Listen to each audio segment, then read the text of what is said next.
আজকের এই ভিডিওটি অত্যন্ত গুরুত্বপূর্ণ হতে চলেছে, তাই সকলের কাছে অনুরোধ করব ভিডিওটিকে শেষ পর্যন্ত। প্রিয় দর্শক, সাজ্জাদ কাদেরের শুভেচ্ছা নিন। এই মুহূর্তে আপনাদের সামনে কথা বলতে এসেছি ভারত যুক্তরাষ্ট্রের শুল্ক সমস্যার সমাধান কি অধরায়? আসছে কি আরও শুল্কের খড়গ? এই প্রসঙ্গগুলো নিয়ে কথা বলবো।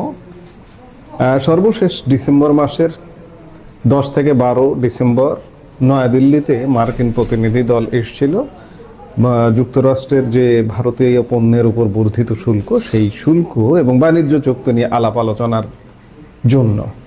সেই সময় মনে হয়েছিল যে ভারত এবং যুক্তরাষ্ট্রের সমস্যার, বিশেষ করে বাণিজ্য সমস্যার সমাধান হতে চলেছে। এবং একই সাথে ওই সময়টিতে বলা যায় বছর শেষে মার্কিন প্রেসিডেন্ট ডোনাল্ড ট্রাম্প ফোনে কথা বলেছিলেন নরেন্দ্র মোদীর সঙ্গে। মনে করা হচ্ছিল যে অবশেষে মিলতে পারে বাণিজ্য চুক্তির সমাধান। কিন্তু কয়েকদিন না যেতেই ট্রাম্পের গলায় শোনা গেল অন্য সুর।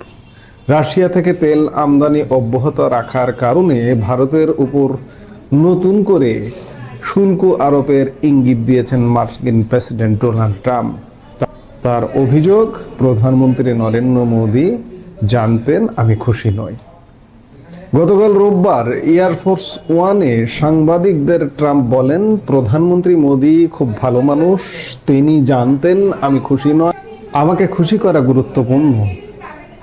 তারা বাণিজ্য করছে, তারা বলতে ভারত এবং রাশিয়া তাদের জ্বালানি বাণিজ্য করছে, একথাই ইঙ্গিত করেছেন ডোনাল্ড ট্রাম্প। আমরা ওদের ওপর খুব তাড়াতাড়ি আরও শুল্ক চাপাতে পারি। আরও একবার মোদির প্রশংসাও শোনা গেছে ট্রাম্পের মুখে। তিনি বলেন, প্রধানমন্ত্রী মোদী একজন ভালো মানুষ, উনি দারুণ মানুষ। ট্রাম্প অখুশি থাকার কারণ সবিস্তারে ব্যাখ্যা না করলেও মনে করা হচ্ছে রাশিয়া থেকে ভারতের তেল আমদানি অব্যাহত রাখার সিদ্ধান্ত সুনজরে দেখছেন না মার্কিন প্রেসিডেন্ট। গত অক্টোবর মাসে ট্রাম্প দাবি করেছিলেন রাশিয়া থেকে তেল কেনা বন্ধ করে দেওয়ার বিষয়ে তাকে আশ্বস্ত করেছেন মোদী। যদিও ভারতের তরফে সেই সময় স্পষ্টভাবে জানিয়ে দেওয়া হয়েছিল যে ট্রাম্পের সঙ্গে এই বিষয়ে কোনো আলোচনায় হয়নি মোদীর। প্রসঙ্গত, রাশিয়া থেকে অপরিশোধিত তেল কেনার জন্য শাস্তি হিসেবে ভারতের উপরে বাড়তি 25% শুল্ক চাপিয়ে রেখেছেন মার্কিন প্রেসিডেন্ট ডোনাল্ড ট্রাম্প। ফলে ভারতীয় পণ্যে তাদের মোট শুল্ক 50%। আমেরিকার সঙ্গে বাণিজ্য চুক্তির অন্যতম শর্ত হিসেবে রুশ তেল আমদানি বন্ধ করার চাপ রয়েছে নয়াদিল্লির ওপরে। তাছাড়া রাশিয়ার 2 তেল সংস্থা রসনেফট ও লুকওয়েলের উপরেও নিষেধাজ্ঞা আরোপ করে রেখেছে ট্রাম্প প্রশাসন। ট্রাম্প প্রশাসনের চাপের মুখে নয়াদিল্লি অবশ্য বারবারই জানিয়ে এসেছে দেশের উপভোক্তাদের কথা মাথায় রেখেই সিদ্ধান্ত নেবে তারা। কোন দেশ থেকে কতটা সস্তায় তেল পাওয়া যাচ্ছে মাথায় রাখা হবে সেটাও। রুশ ইউক্রেন যুদ্ধ শুরু হওয়ার পরেই মস্কোর তেল বিক্রির উপর নিষেধাজ্ঞা জারি করেছিল আমেরিকা। সেই সময় তেল বিক্রি অব্যাহত রাখতে বড় ধরনের ছাড় ঘোষণা করে ভ্লাদিমির পুতিন প্রশাসন। ভারতও তেল কেনার বিষয়ে পশ্চিম এশিয়ার দেশগুলোর উপর নির্ভরতা খানিক কমিয়ে রাশিয়া থেকে তেল কেনার পরিমাণ ক্রমশ বাড়াতে থাকে। অর্থাৎ এই যে রাশিয়া যে ছাড়টা দিয়েছিল, এই ছাড়টা সঠিক সময়ে ভারত গ্রহণ করে। চীনের পর ভারতই রুশ তেলের দ্বিতীয় বৃহত্তম আমদানিকারক। ট্রাম্পের দাবি, শুল্কবানের পরেও এই রাশিয়া থেকে তেল কেনার পরিমাণ খুব বেশি কমায়নি ভারত। ট্রাম্প প্রশাসন মনে করে তেল বিক্রির টাকা ইউক্রেনের বিরুদ্ধে যুদ্ধে ব্যবহার করছে রাশিয়া। বিশ্বের বহু যুদ্ধ থামানোর কৃতিত্ব দাবি করলেও এখনো পর্যন্ত রুশ ইউক্রেন যুদ্ধ থামাতে পারেনি ট্রাম্প।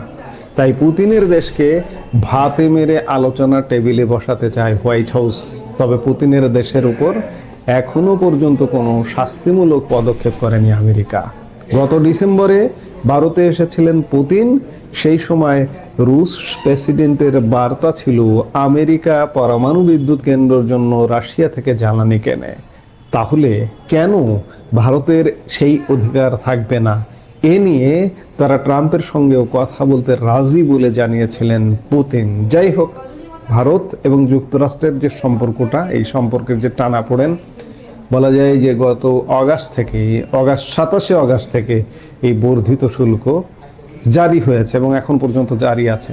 দীর্ঘ আলোচনা 27 অগাস্টের পর থেকেই ধাপে ধাপে বিভিন্ন সময়ে যুক্তরাষ্ট্র ভারত আলোচনা হয়েছে এবং আলোচনার পর্যায়গুলো এমন মনে হচ্ছিল এই বুঝি সমস্যার সমাধান হয়ে যাচ্ছে, আবার মনে হচ্ছে যে এই বুঝি সমস্যার সমাধান হচ্ছে না।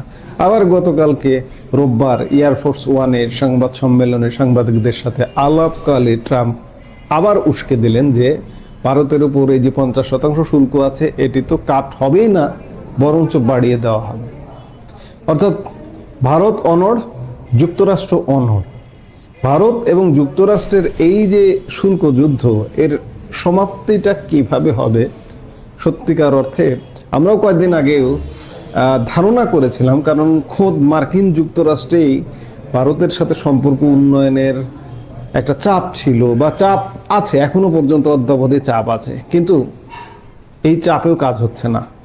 এর শেষ কোথায় নিশ্চয়ই আমাদের দেখতে হবে, মানে দেখার জন্য অপেক্ষা করতে হবে। কারণ মার্কিন যুক্তরাষ্ট্র বা ডোনাল্ড ট্রাম্প ইতিমধ্যে আশাবাদী। কদিন আগে তিনি সোশ্যাল মিডিয়ায় পোস্ট দিয়েও জানিয়েছেন যে এই যে বর্ধিত শুল্কের ফলে তাদের নাকি অর্থনীতির প্রবৃদ্ধি হচ্ছে। আসলে প্রবৃদ্ধি হচ্ছে নাকি আলোর পেছনে বড় অন্ধকার আছে, বিশ্লেষকরা এটাই মনে করছেন।